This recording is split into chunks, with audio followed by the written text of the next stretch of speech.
On peut le faire en dialogue, en conversation. J'ai mon binôme, Gwen Pasco, qui est avec moi. Bonjour à tous.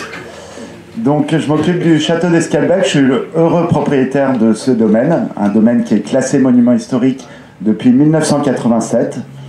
Et il y a quelques années, il y a 5 ans, j'ai décidé de reprendre ce lieu qui était un petit peu en ruine, qui s'est tenu debout jusqu'à maintenant.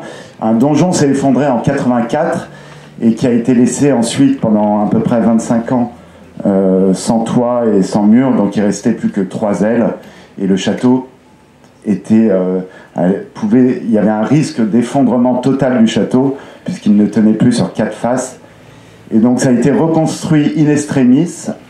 Et en 2007, je vous le disais, j'ai décidé de reprendre la propriété et de m'investir pour refaire vivre ces lieux. C'était un des enjeux qu'on avait, c'était un projet qui était de redonner, quelqu'un en parlait très justement tout à l'heure, j'ai entendu des très belles choses qui me font écho évidemment, qui résonnent, et qui était de redonner une utilité aux lieux.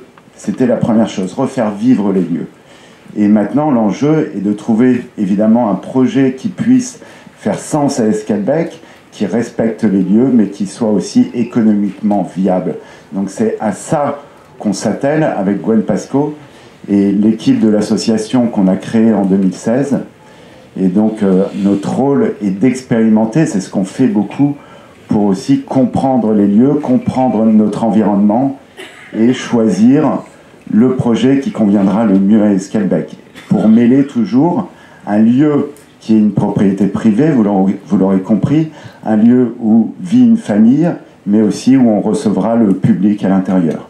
Donc voici l'enjeu, de trouver la bonne formule pour un domaine monument historique.